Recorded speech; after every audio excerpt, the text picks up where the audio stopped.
Shabbat Shalom, and happy Pride, everybody.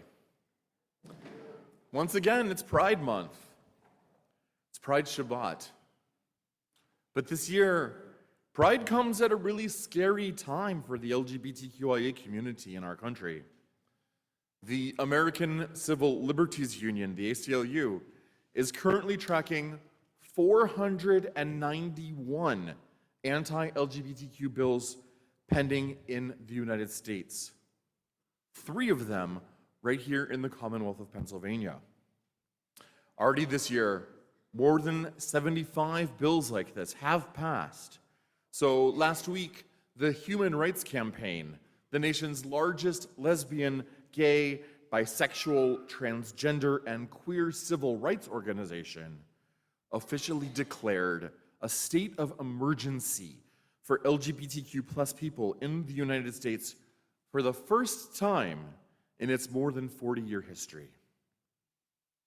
But I'm not a member of the LGBTQ community, many of you in this room might say. What can I do? Some of you in this room might ask. I'm going to answer that question by focusing on one letter of the alphabet soup that is LGBTQIA+, the A. It stands for ally. And that's maybe the most important member of this group that anyone can be.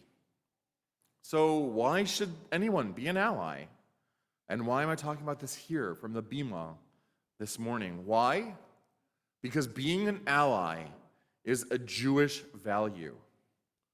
The most important principle in the Torah, according to our sage Rabbi Akiva, is from Leviticus, where the Torah teaches us, Ve'ahavta l'reacha kamocha, love your fellow as yourself.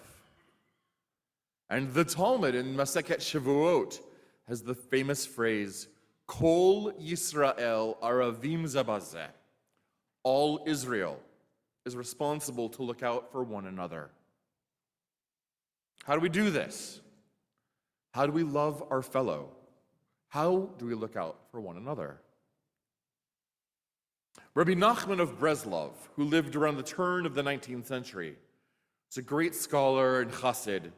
He was known for writing some really wonderful fables, and I'd like to share one of those with you now. There was a young prince, and one day he decided that he was a rooster. He took off all his clothes, and he sat underneath the table, and he would only eat seeds and scraps. And his parents, the king and queen, were very concerned. They didn't know what to do. They didn't know how to help their son. So they put out a notice across the kingdom asking for folks to come try and help heal him, and there would be a reward. And a bunch of people came, and no one could figure out how to help this young man, this young rooster. And finally, a sage came. And you know what he did? He took off all his clothes and sat down underneath the table with the young rooster prince. And he ate the birdseed and he ate the scraps. The story continues that after a few days, he said, just because we're roosters doesn't mean we can't put on clothes. So they got some clothes. Well, just because we're roosters doesn't mean we have to just eat this. And they had a great meal. Just because we're roosters doesn't mean that we're not part of society. What's the lesson? What's the moral of this fable? I think Rabbi Nachman is teaching us that sometimes the best way to help someone or to get to know them is to meet them where they are. Walk in their shoes or walk barefoot with them. See the world from underneath their table. Even more so, Rabbi Nachman of Breslov is teaching us that we must serve as allies to people who are different from us, to people who don't experience the world the same way we do. I'm not trying to compare being a member of the LGBT community to having a mental illness, nor am I suggesting that anyone should try to change someone else to make them dress or talk or think a certain way. But if we sit down underneath the table with them, if we put on the same fabulous rooster clothes if we eat the same fabulous food, and we share our experiences, and we see each other for who we are, if we see that person for who they are rather than who the world thinks they should be, are we not performing a holy act? Here's another example by way of Hollywood. In 1939, The Wizard of Oz was released and became one of the most important and beloved films that Hollywood has made, and a message of hope to a lot of members of the LGBT community. A little girl dreams of a place where she might fit in, where she too might fly with the bluebirds. She then discovers herself in a strange land where she's given a quest. Her best friends become the characters who accompany her on her path. The three are incredibly different from one another. The Scarecrow hasn't got a brain. The Tin Man hasn't got a heart. The Lion doesn't have any courage. They're also, these three, incredibly different from this young woman who's come to their land from the far-off world of Kansas. But they become Dorothy's closest companions and fiercest allies. The friendships, which began when each asked to join her on her quest, are unconditional. None of them ask her to change. No one wants her to be someone she wasn't. They don't prevent her from reaching her destination or fulfilling her dream. They just say, "Can I come with you?" They accompany Dorothy, and as her allies, their wildest wishes too are granted.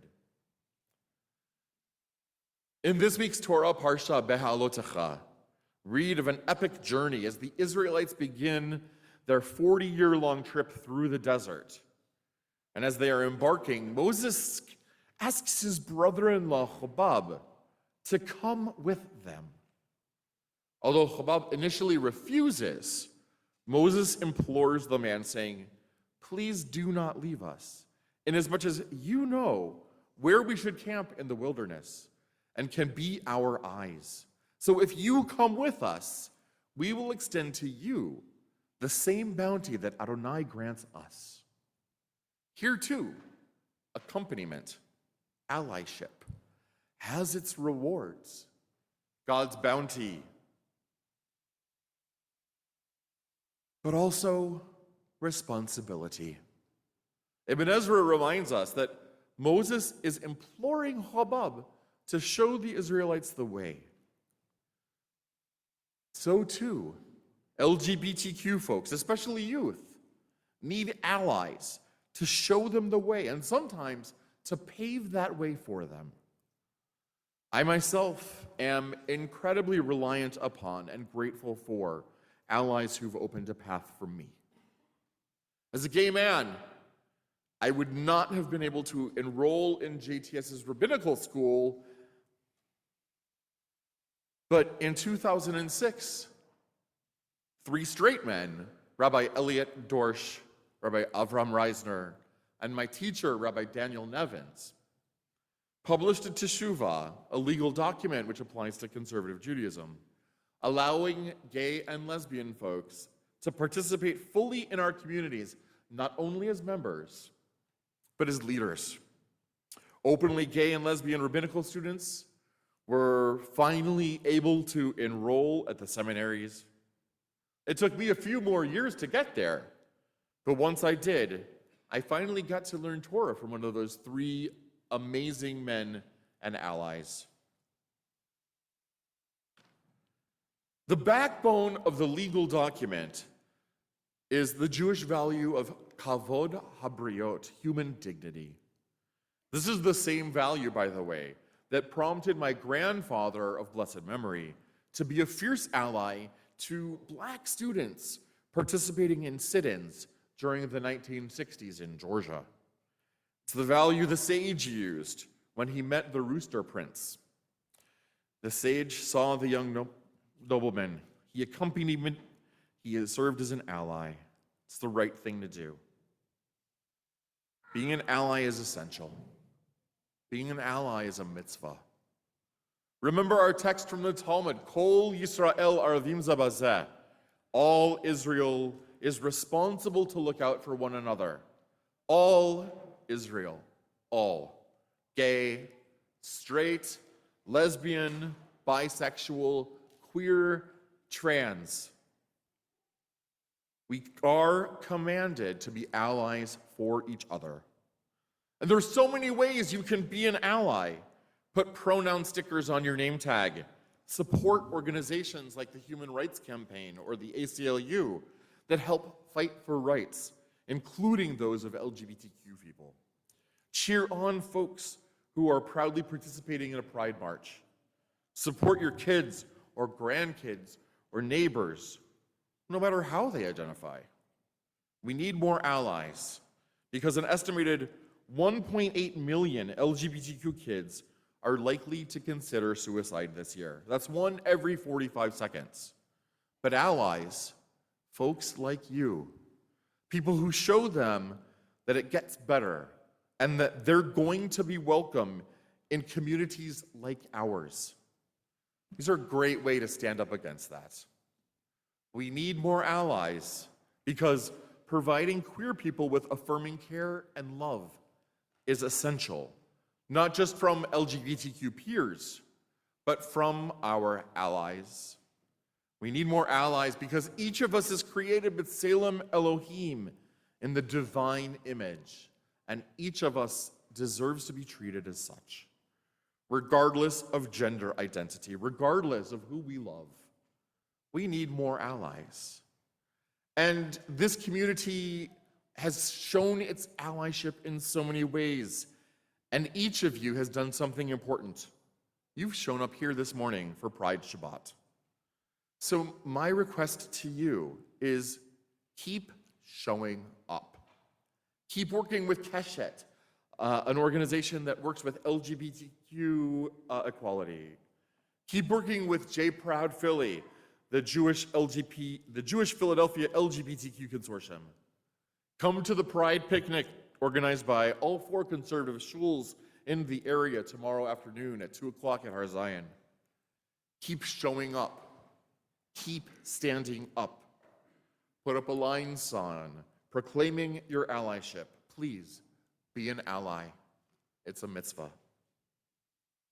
Shabbat Shalom and happy Pride.